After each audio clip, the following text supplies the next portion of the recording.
Finally, the Baltimore Ravens, they officially released their 53-man roster. There were a lot of things that were pretty predictable, but there was a big shock in there. We talk about everything that happened, players who made it, players that didn't, and so much more coming up next on this instant reaction edition of Locked On Ravens.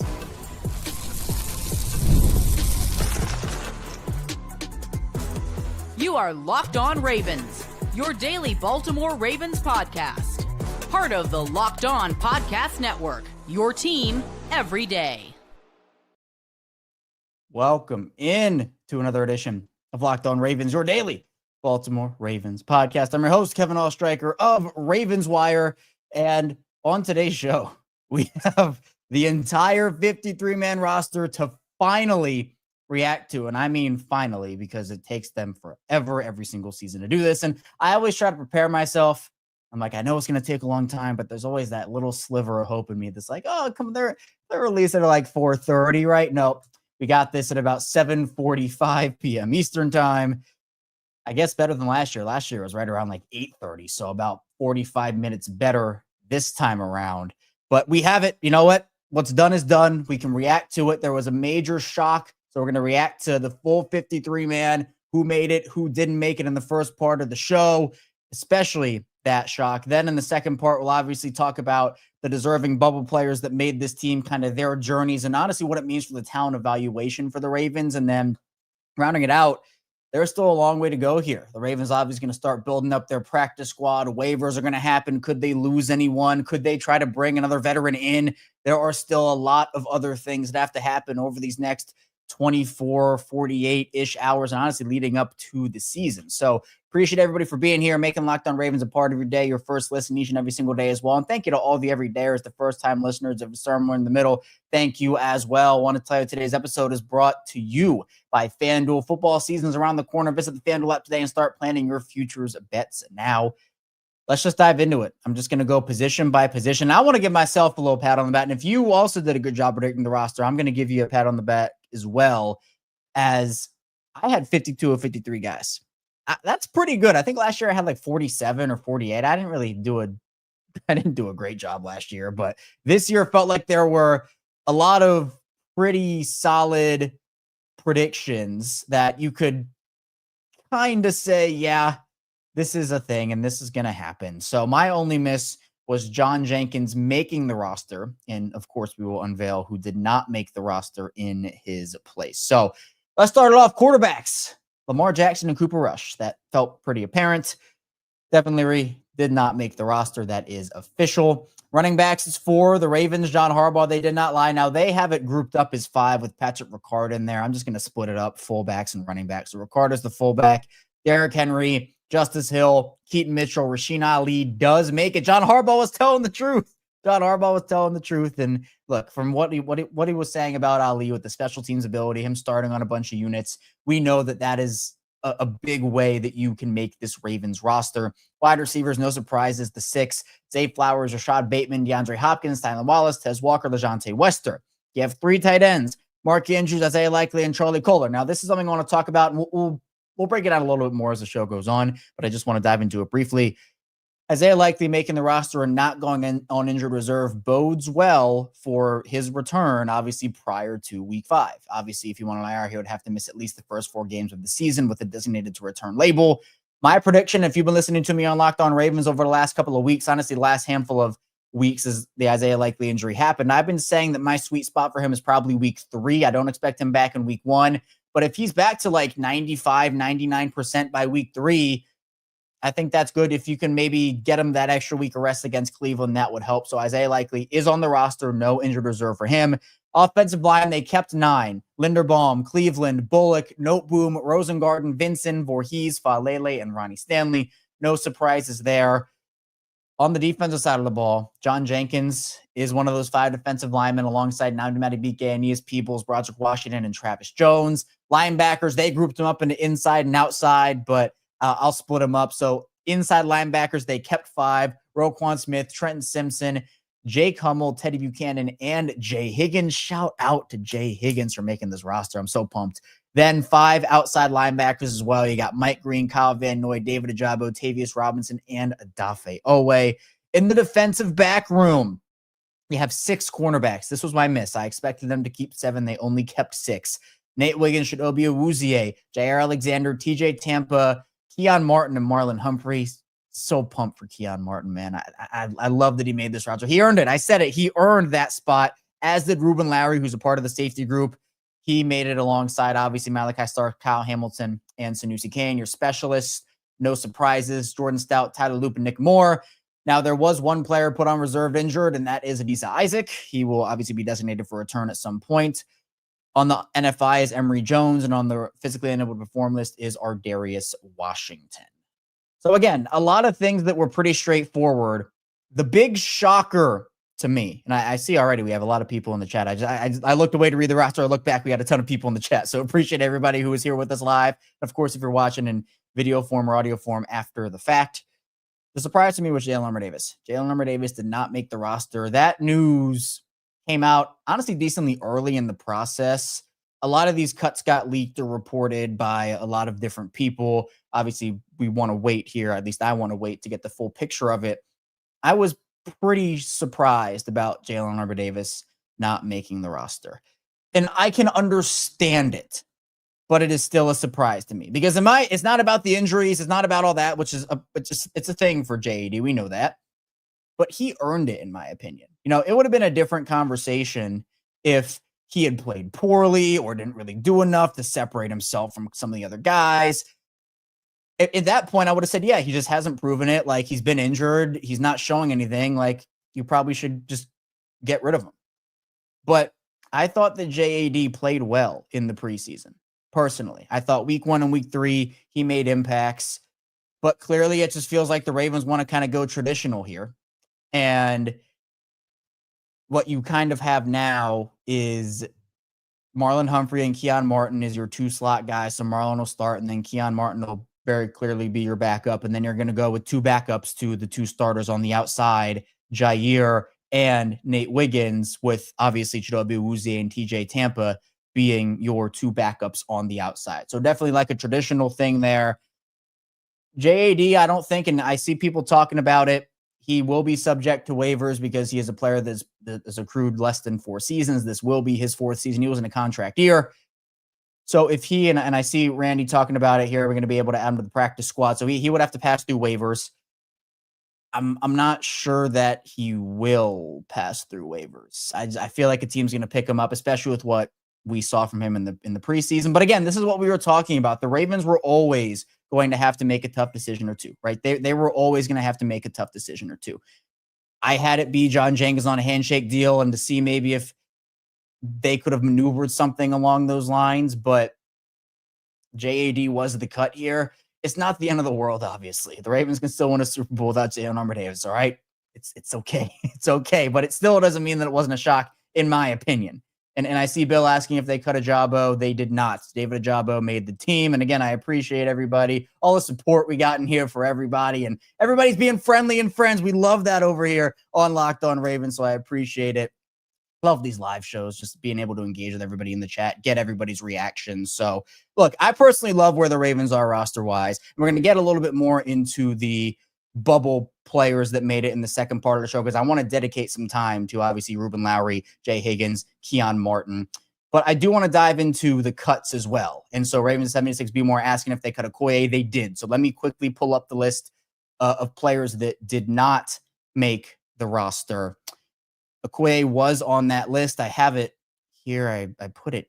Here we go. Okay. So the players that got waived: Devin Leary, Myles Gaskin, D'Ernest Johnson, Lucas Scott, Zaire Mitchell-Payton, Scotty Washington, Jamal Banks, Malik Cunningham, Nick Samak, Garrett Dellinger, Darian Dalcourt, Jared Penning, Gerard Lichtenhan, Adeo Oidele, I apologize if I didn't pronounce that right, CJ Ravenel, CJ Okoye, Jason Jones, Malik Ham, Kamon Rucker, Chandler Martin, Jaylen Armor-Davis, Keith Kirkwood, Anthony Miller, Marquise Robinson, Desmond Igbunoson, I think.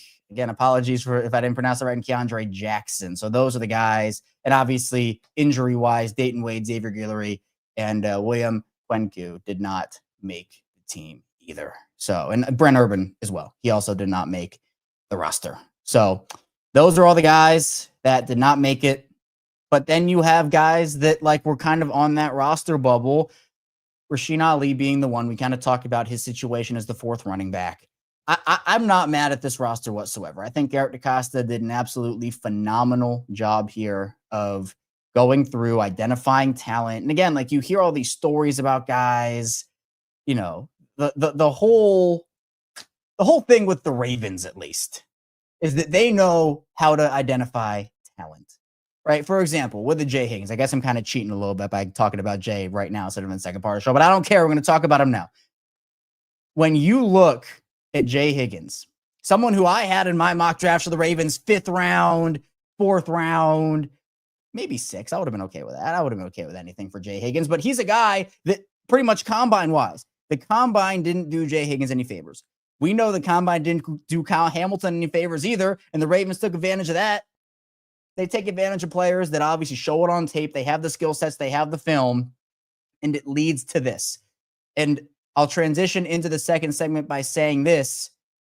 The fact that 3 undrafted rookies made a roster this stacked and this talented tells you, one, how well they played, how well they seized their opportunity, as well as how much the Ravens value those guys. We saw that all 3 of those players, Lowry, Higgins, Martin, showed everything that the Ravens needed and honestly wanted to see. Playing fast, playing hard, forcing turnovers, providing value not just on defense, but we also saw, for example, like for Keon Martin, John Harbaugh can't stop talking about that vice block that he had out of the pick 6 and everything that he was doing. Like that to me shows how important and how valued those guys are. So this is a deep roster from top to bottom. You know, I think that this is best case scenario for the Ravens again. And me going 52 for 53, I'm feeling myself a little bit on that one. I'm not going to lie. It's been a couple of rough years prediction wise for me. So I'm back on it now. And I redeemed myself on that. So coming up in the second part of the show, we're going to be diving into more of who made the roster, who didn't. We'll also dive into a little bit of what's next for the Ravens and some of those players that they cut. They're obviously going to be practice squad eligible, and I think the Ravens can build a heck of a practice squad here. So be sure you stay tuned for what we have coming up here on this instant reaction edition of Locked On Ravens.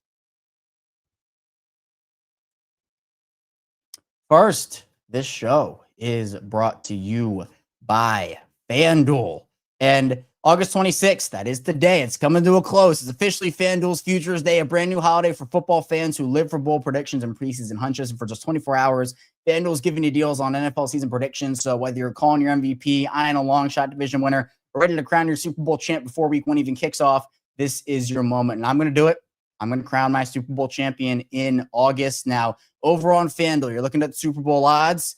The Ravens right now are plus 700. They are the leaders to win the Super Bowl over on FanDuel at plus 700. You got the Bills and Eagles at plus 750, the Chiefs at plus 800. Look, with the rosters coming out and with how much I like it, I'm feeling the Ravens even more than I already was, considering the star power, the depth, and the depth behind the depth on that roster right now. So if you're feeling the Ravens, feeling a Super Bowl win, go ahead and go pick the Ravens over on FanDuel. Visit the FanDuel app today and start planning your futures bets now, because Futures Day is one day and one day only. FanDuel, play your game.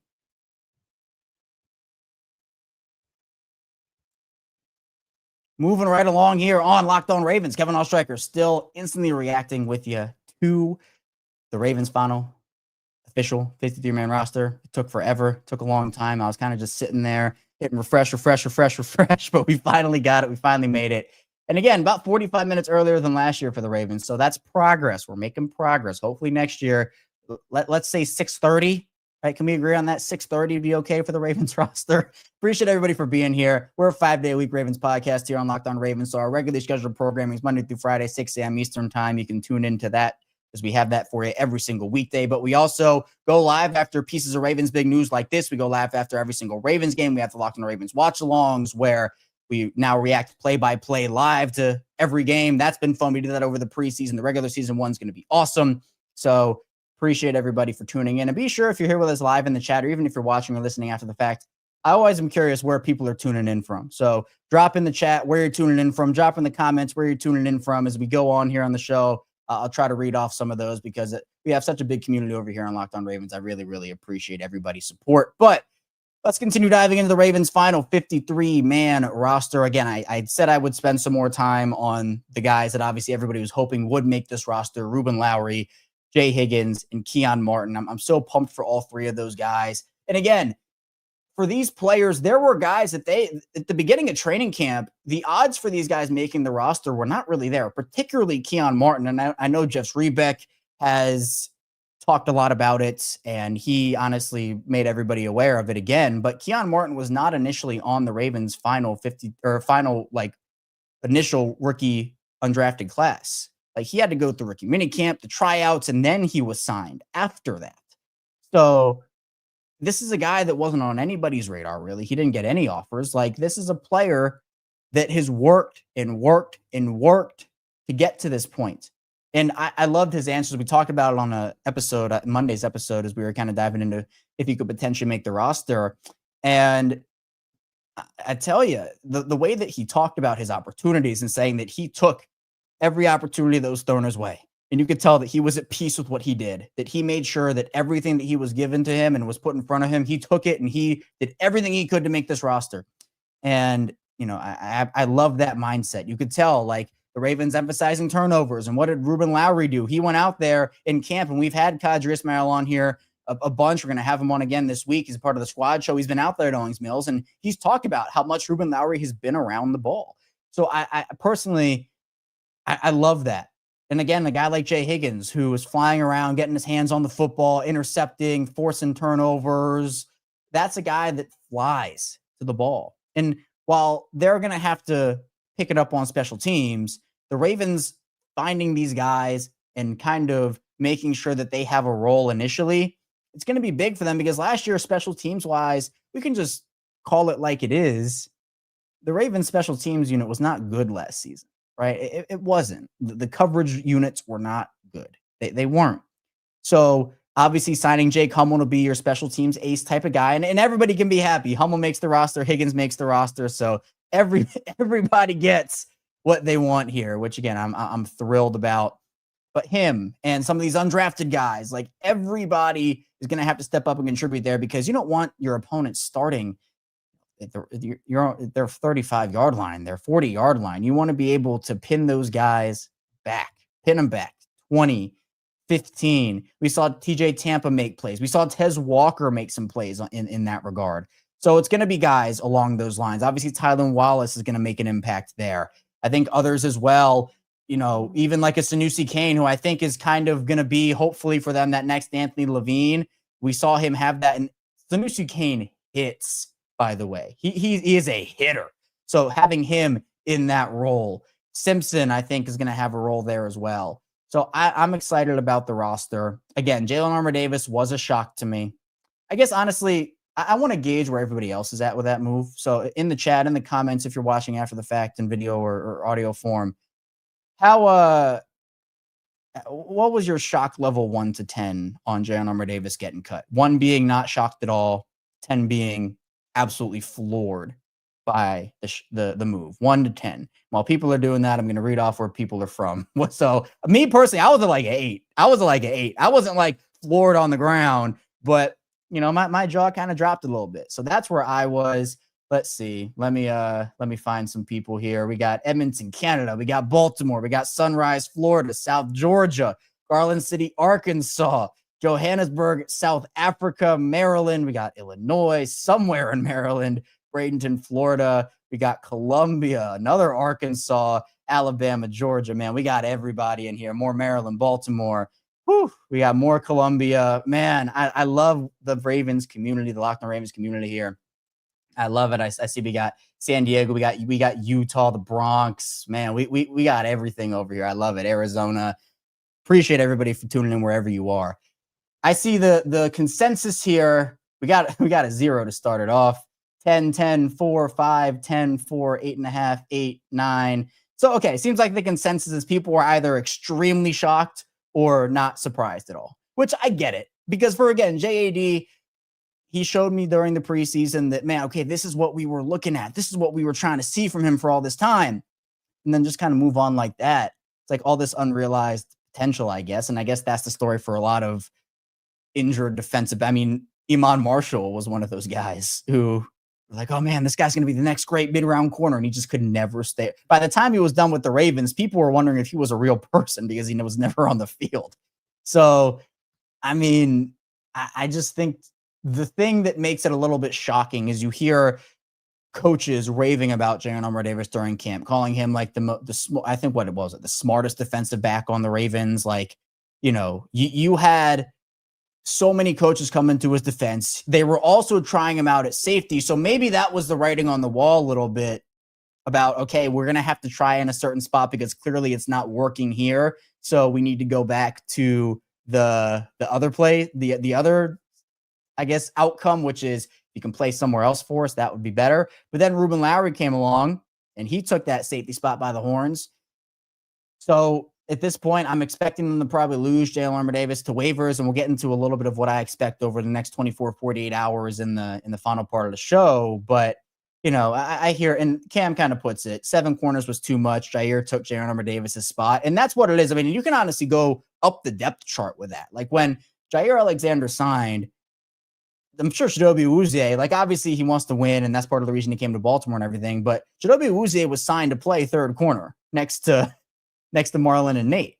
Now, when you go out there and sign a guy like Jaire, that's going to push everybody down. Like, for example, TJ Tampa, I don't think is going to have a huge role this season because Jaire is there. Now, obviously, the benefit of having a Jaire is that you're not relying on him to be like the only star in that secondary. So if he does have to miss time, and look, he's already showed that he might have to miss some time this season. He's been out for almost a month at this point.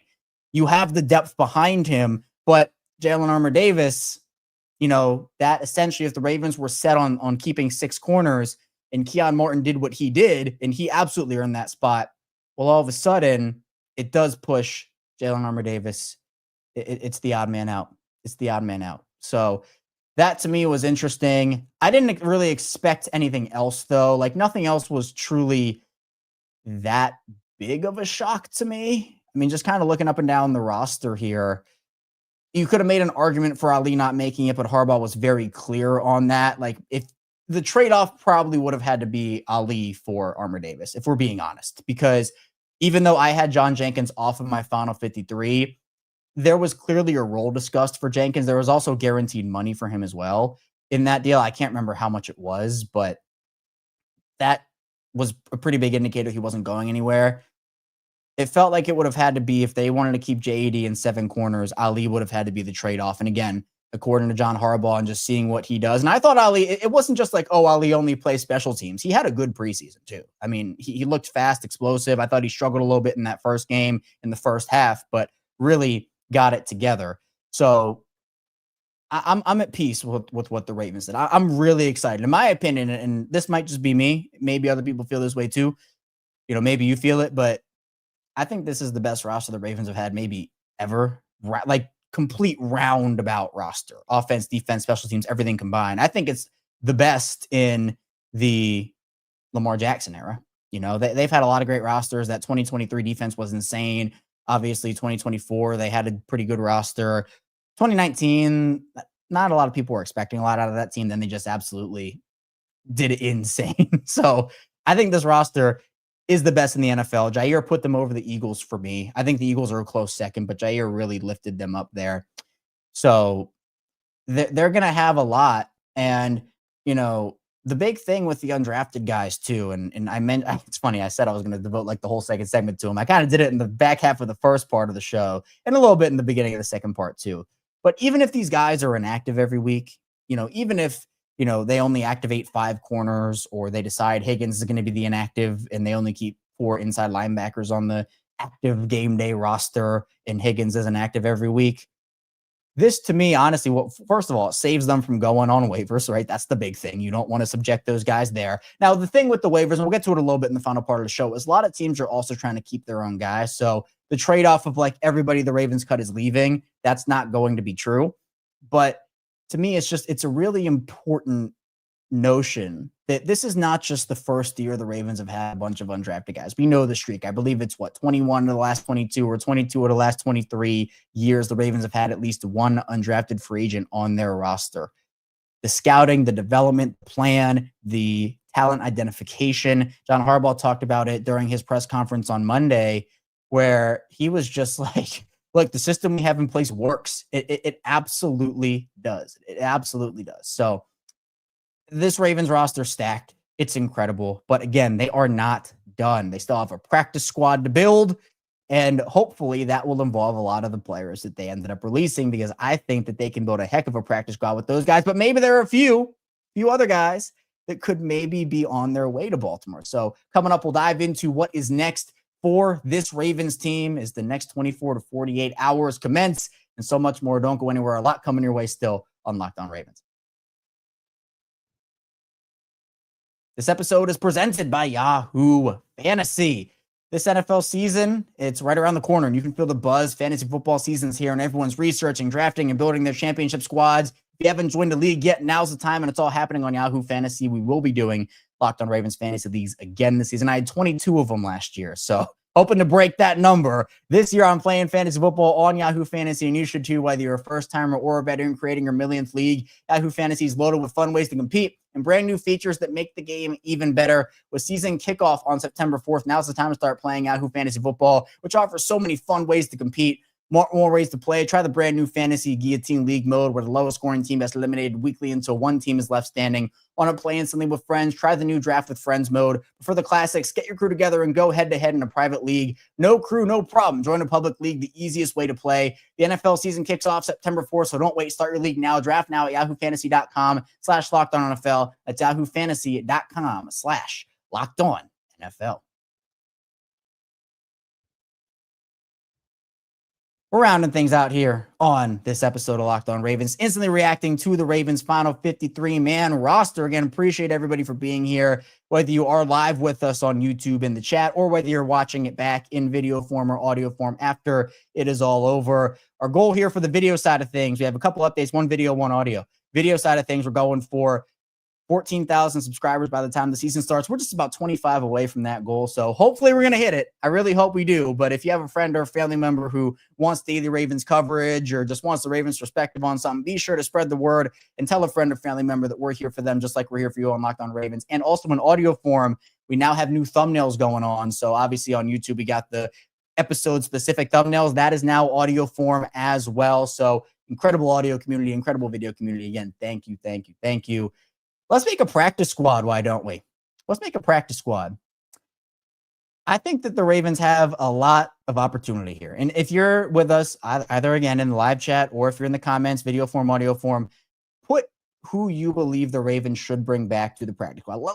Let's build a dream practice squad here. I'm going to do it, and then alongside you, we're all going to do it together here. So we're just going to go 1 through 16, and honestly could be 17, because the Ravens, again, with some of these international pathway players, they can keep an extra player, only one extra, but they can keep an extra player on their practice squad. So number one, obviously, if we have it our way, I'm going to put Jaylen Armor-Davis on this practice squad. So we're going to put Jaylen Armor-Davis on here. All right, so he's going to make it. I'm going to put CJ Okoye as well, although I'm going to tell a little story about CJ Okoye real quick while I do this. I put out, I think it was Jeff Rugiet who reported that Okoye was not making the roster. And so obviously I put that out, credit to Jeff and the whole 9 yards. And it felt like every single comment, every single quote was all Cowboys fans. Cowboys fans want CJ Okoye on their team like nothing else. And this dates back, even when CJ was making plays in that Colts game, and I put out those highlights, Cowboys fans were all over in my comment CJ Okoye. So I don't know if Dallas is going to claim CJ Okoye, but their fan base wants him bad. Sorry. Okoye makes it. I'm going to put Ravenel on this roster.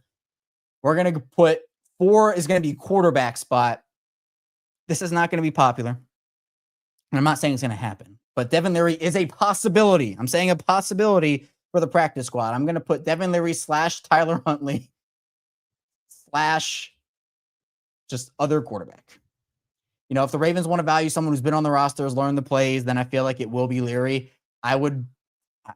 He hasn't shown me a ton, if we're being honest. I probably wouldn't keep him personally, but again, I don't think Tyler Huntley necessarily raises your ceiling there anymore either. I guess either one isn't like the best option in the world, but again, like the ideal goal here is that Lamar just plays every game, and you don't have to even worry about it. But I'm going to assume it's going to be either Leary or Huntley is the number 4 quarterback there. Let's see what else we got here. Yep, Bo Braid. That's another good one. I see multiple people putting that. And I forgot to talk about Bo Braid. For Bo Braid, it's not a matter of like the talent for Bo. I like Bo Braid a lot. Like, I think he is extremely talented. It's just that other guys did more. It's just other guys did more. And you could not justify to me keeping Bo Braid over Keon Martin, over Ruben Lowry, even if you wanted to keep the extra DB and move on from Jay Higgins. I don't think that was justified either. I think those 3, they earned their spots. And we saw the writing on the wall. We talked about this on the show when Bo Braid was playing practically through the end of that game at nickel. We knew that was going to be a thing. We knew that was going to be a thing. Let's see. Do we have anybody else? Brent Urban. Yep, good one. Brent Urban will be on the practice squad. I can practically guarantee that one. That's a big one. Let's see. What else do we got? They're obviously going to bring back some of their offensive linemen. Yep, I see Dellinger. It's a good one. Dellinger, honestly, and Samak will probably be on there if they can get both of those teams. So Dellinger and Samak. And then I thought I saw something about, was it Lichtenhan? Might have been Lichtenhan who got cut, but the Ravens are apparently interested in bringing him back. Yep, I think Gerard Lichtenhan was one of those. So we're going to put him on the practice squad too. Gerard Lichtenhan. Other than that, I could see Scotty Washington back, especially with Isaiah Likely and his injury. So we're going to go Scotty Washington as that practice squad type. They could honestly keep both. I wouldn't be shocked if they kept Zaire Mitchell-Patton. Now, how the practice squad is going to work here is both Okoye and Zaire. Both of those guys are international pathway players. Now, only one of them can count towards the final and 17th spot. So I'm going to actually put right now I'm going to put both of them on the practice squad because of Likely's injury, just for the insurance.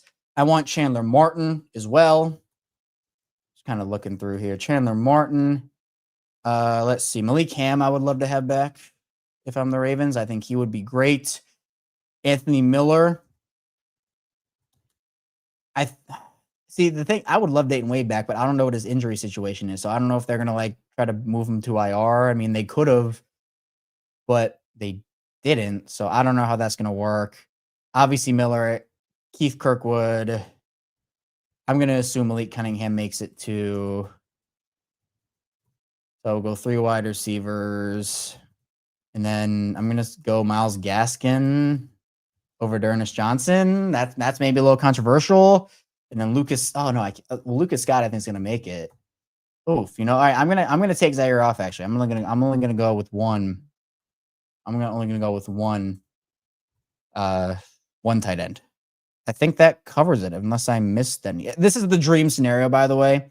I'm not sure Jaylen Armor-Davis makes it. So in that case, Jamal Banks maybe could make it, or maybe D'Ernest Johnson makes it at that point. Other than that, though, I think you know what? But Darian Dalcourt was really good. See, now it's even tough to make the practice squad. You know what? I'm going to be controversial. I'm going to take Nick Samak off and put Dalcourt on. I'm taking Nick Samak off and I'm putting Dalcourt on. That might not be popular, but I think the Ravens really like him. I really like him, and I think that he has a higher ceiling personally. So, we're going to see. But yeah, and this is a good stat here, Kieran. Only about 3% of players released get claimed by different teams. It's true. A lot of it actually, I'm going to pull up the tweet from Brian McFarland I read out on the show this morning of players in the Ravens who have been claimed over the last handful. I think Brian had it since 2016. So players claimed on waivers from the Ravens at cut down. 2016, Arthur Brown and Terrence Brooks. 2017, Taquan Mizell and Donald Payne. 2018, Carl Davis. 2019, Tyler Irvin, Matthew Oestreicher, and Bennett Jackson. Actually, Matthew Oestreicher just got an extension from the Packers, be the 3rd highest paid long snapper in the league. So shout out. 2020, none. 2021, Nate McCrary. 2022, none. 2023, Caillou Blue Kelly. 2024, none. I would expect at least one player. I'd probably say 1 to 2 players get claimed for the Ravens or by other teams from the Ravens. And then I think that's what happens. I think there's some people who believe that there are going to be, 5 or 6 players claimed here. I don't think that's what's going to happen. Ezekiel Emery Jones is on the NFI list. So he is done for the first 4 games, and then we will see what his status is. So, and Bill, I hear you, man. I'm getting the background. I've been trying to situate it. This is my old background, the green screen, so you can tell, my I got like the white halo around me here in the video side. There's been a lot that has gone wrong with the background, which is why I'm using the green screen. It's just a white wall behind me right now. So we're trying to get it situated. I have an idea for it, hoping to get it up and running by the time the season begins. But man, I'm really pumped about this Ravens roster. You could also, if you wanted to get spicy with it, could they sign Jadeveon Clowney, Zadarius Smith? There were some other guys. Cole Strange got released. Like, there were some names. We'll get into those on tomorrow's episode for the morning of potential players that the Ravens could sign, veterans that could maybe be that final piece for them, because there are plenty of those. But of course, all attention now turns towards waivers. That will be at noon Eastern time. We'll probably get word of that shortly after. And then the Ravens can start building up their practice squad. So we'll have all that and more for you on Locked On Ravens. That's all I have for you here today, though, for this live edition. This was an awesome one. Appreciate everybody for tuning in live, or if you're watching back video, audio, appreciate you for checking in. On the way out, hit the like and subscribe button in video form and follow along in audio form for that 5 days a week plus more of daily Ravens coverage. And of course, I will see you right back here tomorrow, bright and early on Locked On Ravens.